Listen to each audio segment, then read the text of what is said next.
સાત્વિક રેસીપીની video સિરીઝમાં આપ સૌનું હાર્દિક સ્વાગત છે. કલ્પવૃક્ષ ફેરવાને ભાવથી જય સ્વામિનારાયણ, જય શ્રી કૃષ્ણ, જય સિયારામ, હર હર મહાદેવ, રાધે રાધે. ભક્તો, એકાદશી હોય કે શ્રી હરિનવમી હોય અને શ્રાવણનો મહિનો હોય કે પછી નવરાત્રિના ઉપવાસ હોય, પણ ફરાળી વસ્તુઓ એટલે કે ફલાહારી વસ્તુઓ બનાવવી એ આપણા માટે ચેલેન્જ હોય છે. કારણ કે કઈ વસ્તુ બનાવીશું એ પ્રશ્ન સૌથી મોટો હોય છે. પણ પચવામાં સહેલી હોય, ખૂબ જ સ્વાદિષ્ટ પણ હોય, ભગવાનને ગમે એવી હોય, એવી વસ્તુ જો બનાવીએ તો પરિવાર પણ રાજી અને ભગવાન પણ રાજી. તો આવો આજે અમે સંતોના રસોડામાં યુઝ્યુઅલી બનાવતા હોઈએ છીએ એવા સાબુદાણાની રસમલાઈ એ આજના દિવસે આપણે બનાવવાના છીએ. બહુ ઓછી વસ્તુનો ઉપયોગ કરવાના છીએ, પણ ખૂબ જ અલગ અને અલગ સ્વાદવાળી આ વસ્તુ તૈયાર થશે. આઈ હોપ કે તમને અવશ્ય ગમશે. વિડીયોમાં છેક સુધી જોડાયેલા રહેજો. રાધે રાધે. પ્રિયજનો, 1 કપ સાબુદાણાને મેં 1 કલાક પહેલાં જ પલાળી દીધેલા, અને જેના કારણે જોઈએ છે તો સાબુદાણા ફૂલી ગયા છે અને 1 કલાકની અંદર પણ સરખા સારી રીતે ફૂલી જતા હોય છે. બહુ જાજો ટાઈમ આને આપવાની જરૂર નથી. જો દબાવીએ છીએ તો એકદમ ચેપાઈ જાય છે. નંબર 2, ફરીવાર પાછા 2 વાર ચોખ્ખા પાણીથી આને ધોઈ નાખ્યું છે અને આ બાજુ 1.5 લીટર મેં દૂધ લીધું છે, જેને આપણે ઉકાળવા માટે રાખી દઈએ. દૂધને આપણે ઘાટું કરવાનું છે અને આગળ પછી વિધિ જોઈએ છીએ. ભક્તો, અમે હાલ અમારી ઘરની ગીર ગૌશાળાનું દૂધ છે એ ઉપયોગ કરી રહ્યા છીએ. જુઓ છો તો આ ઓરિજિનલ દૂધની મલાઈ છે. સવારમાં ગરમ કરેલું હોય એટલે મલાઈ ઉપર થઈ જતી હોય છે. તમે પણ ચોખ્ખું દૂધ વાપરજો, થોડું ખાજો પણ ચોખ્ખું ખાજો, શુદ્ધ ખાજો. આસપાસમાં કોઈ ગૌશાળા હોય તો એનું દૂધ અવશ્ય ઉપયોગ કરજો, જેનાથી તમારા શરીરને, પરિવારને પણ ફાયદો થશે અને ગૌશાળા છે એ પણ રન થશે અને ગાયોની સેવા વધારે થશે.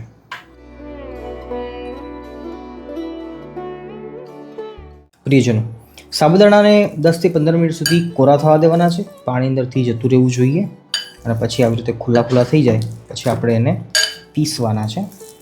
મિક્સર ગ્રાઇન્ડમાં પીસશો ને તો વધારે ચીકણા થઈ જશે. એના કરતાં મેશર દ્વારા સરસ પીસાઈ જશે.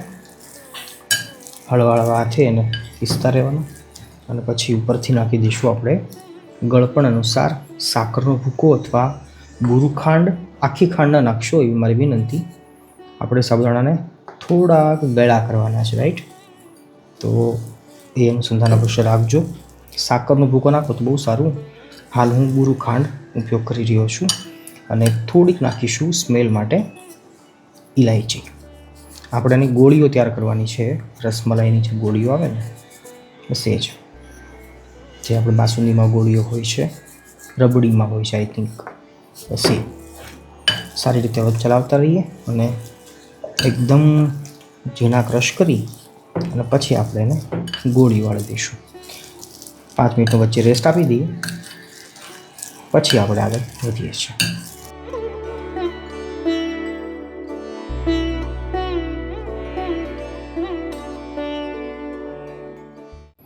કાજુના ટુકડાઓને ગોલ્ડન ફ્રાય કરી લઈએ. કિશમિશ થોડાક લઈશું. કિશમિશ ફૂલી જાય એટલે પછી કાઢી લઈએ. ઘીમાં તળેલા જે કાજુ અને કિશમિશ હોય છે ને એની સ્મેલ બહુ સારી આવે છે. આપણે આગળ એનો ગોળીની અંદર ઉપયોગ કરવાના છીએ. ભક્તો, હવે આપણે પહોંચ્યા છીએ સૌથી અગત્યના અને છેલ્લા સ્ટેપ ઉપર, જેમાં આપણે ગોળી તૈયાર કરવાની છે રસગુલ્લાની. તો જેની અંદર બેળા સાબુદાણા, જેની અંદર એક કાજુ મૂકીએ છીએ, એક કિશમિશ મૂકીએ છીએ. સારી રીતે એને કોટ કરી લેવાનું છે અને એક પ્રકારે નાનકડી એવી ગોળી વાળવાની છે. કાજુનો ટુકડો મોટો લાગતો હોય તો ભાંગી પણ શકીએ છીએ, એમાં કોઈ ઇશ્યુ નથી. સારી રીતે ઘીવાળા હાથ હોય તો ગોળી છે ચીપકતી પણ નથી હાથે અને સરસ વળી જાય છે. જુઓ આ રીતે. ઘનશ્યામ મહારાજની જય.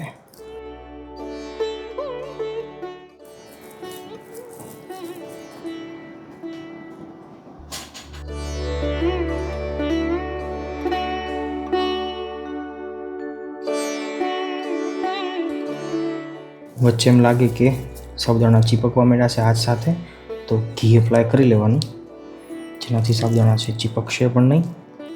ગોળી સરસ તૈયાર થશે. આ રેસીપીની અંદર સૌથી હાર્ડ પાર્ટ આ જ છે, બાકી તો બહુ ઇઝી છે, પણ આવી રીતે કરવું પડશે.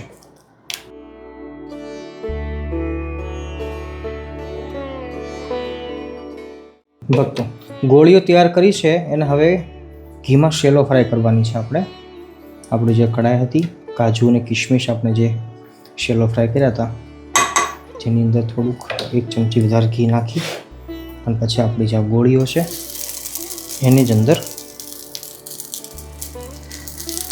ધીમા તાપે, એકદમ ધીમો તાપ રાખી અને ઘી સાથે એને પકાવી દઈએ.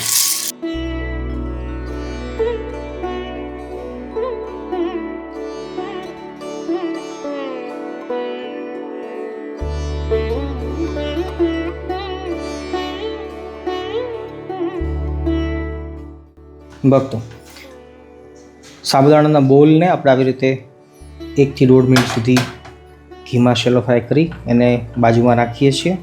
અને હવે આપણે આવી ગયા છીએ છેલ્લા સ્ટેપ ઉપર, જ્યાં આપણું દૂધ ઉકળી રહ્યું છે અને ઘણું ઘાટું થઈ ગયું છે. જુઓ, 1.5 લીટર દૂધ હતું, એમાંથી હવે કદાચ 1.5 લીટર દૂધ હશે એવું દેખાય છે. અને હવે આની અંદર આપણે ગળપણ નાખી શકીએ છીએ. હું દળેલી સાકર લઉં છું હાલ. મોટી સાકર હોય એને ભાંગીને ગળપણ અનુસાર અવશ્ય તમે પણ નાખજો. એલચીનો ભૂકો સરસ લાગે છે, એ ન હોય તો જાયફળ પણ નાખી શકાય છે. અને મારા જોડે ડુપ્લિકેટ કેસર છે તો એ પણ નાખું છું, જેનાથી સુગંધ આવશે અને થોડો કલર આવશે. તમે ઓરિજિનલ નાખજો. ઓરિજિનલ કેસર હોય ને તો નાખ્યા પછી તરત એવો પીળો કલર છોડતો નથી, થોડીક વાર લાગે છે. વાર એટલે ઘણી વાર લાગે. અને આ હોય ને ડુપ્લિકેટ, એ ફટાફટ કલર છોડે. જો થઈ ગયું ને પીળું દૂધ. બસ, હવે આપણે આ રબડી તૈયાર થઈ ગઈ છે. આની અંદર આપણે બોલને નાખવાના છે અને પછી 2 થી 3 મિનિટ સુધી એને પકવવાના છે ગરમ દૂધમાં. તો હવે હું એક પછી એક તમામ બોલને અંદર ઉમેરતો જાઉં છું.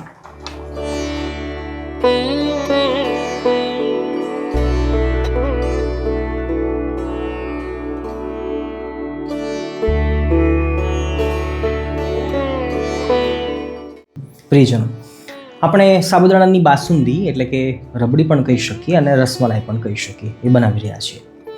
ઘણા ભક્તોને પ્રશ્ન થશે કે સ્વામી, આના કરતાં સાબુદાણાની ખીર બનાવી દીધી તો શું વાંધો હતો? કોઈ લાંબી પ્રોસેસ નહીં, માથાકૂટ નહીં, કશું જ નહીં. વસ્તુ એક જ છે ને બધી. પણ હું અહીંયા એ વાત ચોક્કસ કહીશ કે દરેક વસ્તુ હોય ને, મટીરિયલ એક જ હોય, પણ અલગ અલગ રીતે, અલગ અલગ પદ્ધતિથી, અલગ અલગ ફ્લેવર ભળે એમ અલગ અલગ વસ્તુઓ તૈયાર થતી હોય છે. દાખલા તરીકે ચણાનો લોટ એક જ છે, ઘી નાખી અને ગોળ નાખી દઈએ તો પછી એ બરફી ચૂરમું બની જાય છે. ઘી નાખીએ, દૂધ નાખી અને ચાસણી લઈએ તો મોહનથાળ બની જાય છે. જો કોરી ખાંડ નાખીએ તો મગસ બની જાય છે, હે ને? વસ્તુ એક જ છે. ચણાનો લોટ છે, અંદર જો તેલ નાખીએ છીએ અને જો અંદર શાકભાજી નાખીએ તો ભજીયા બની જાય છે. બસ એવી જ રીતે વસ્તુ કોઈ પણ એકની એક જ હોય, પણ અલગ અલગ રીતે બને તો પછી અલગ અલગ નામ બનતા હોય છે. અને આપણા માટે તો એ બેસ્ટ વાત છે. આપણે ભક્તિ માર્ગને અનુસર્યા છીએ તો આપણે થોડીક કદાચ કોઈ વાત, કોઈ પ્રોસેસ લાંબી લાગે, પણ એ દરમિયાન ભગવાનનું ભજન કરીએ, ભગવાનને યાદ કરીએ. આ વસ્તુ હું ભગવાન માટે બનાવી રહ્યો છું, એ વાત, એ વિચાર દ્વારા જો બનાવવામાં આવે તો ખરેખર આખી એ પ્રોસેસ છે એ ભક્તિની પ્રોસેસ બની જાય છે. એટલે થોડીક લાંબી પ્રોસેસ લાગે તો કદાચ ક્ષમ્ય કરશો, પણ અવશ્ય તમે ટ્રાય કરજો અને આવી રીતે બનાવજો. ફરાળી ઘણી બધી વસ્તુઓ હોય છે, આપણે ડે બાય ડે, વાર તહેવાર ઉપર આપણે અવશ્ય લેતા રહીશું. આપણી આ લાઇબ્રેરીની અંદર આપણે બસ ઓછામાં ઓછી 5000 જેટલી વસ્તુઓ એ મૂકવાના છીએ, જેમાંની એક આ વસ્તુ છે સાબુદાણાની રબડી અથવા સાબુદાણાનું બાસુંદી.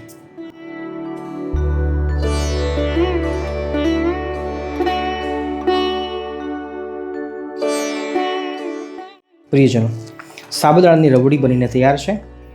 બોલ્સ અંદર નાખ્યા પછી 1 થી 2 મિનિટનો ટાઈમ આપવો, જેથી અંદર સાબુદાણા થોડા કદાચ કાચા હોય ને તો એ પણ પાકી જાય, બાકી સોફ્ટ તો અવશ્ય થઈ જશે. જુઓ કેટલી સરસ રબડી બનીને તૈયાર છે. ઠાકોરજીને આપણે ભોગ ધરાવીએ. છેલ્લી આપણી શરત પ્રમાણે જે પણ કંઈ ઘરમાં બનાવો એ ભગવાનને અવશ્ય ભોગ ધરાવજો, તો એ ભક્તિ કહેવાશે. મળીએ છીએ નવી એક સરસ રેસીપી સાથે. તમને જો કોઈ રેસીપી બનાવવાની, શીખવાની ઈચ્છા હોય તો અવશ્ય કોમેન્ટમાં સજેસ્ટ કરજો. નહીંતર જય શ્રી કૃષ્ણ, જય સિયારામ, જય સ્વામિનારાયણ તો અવશ્ય લખજો. મળીએ છીએ.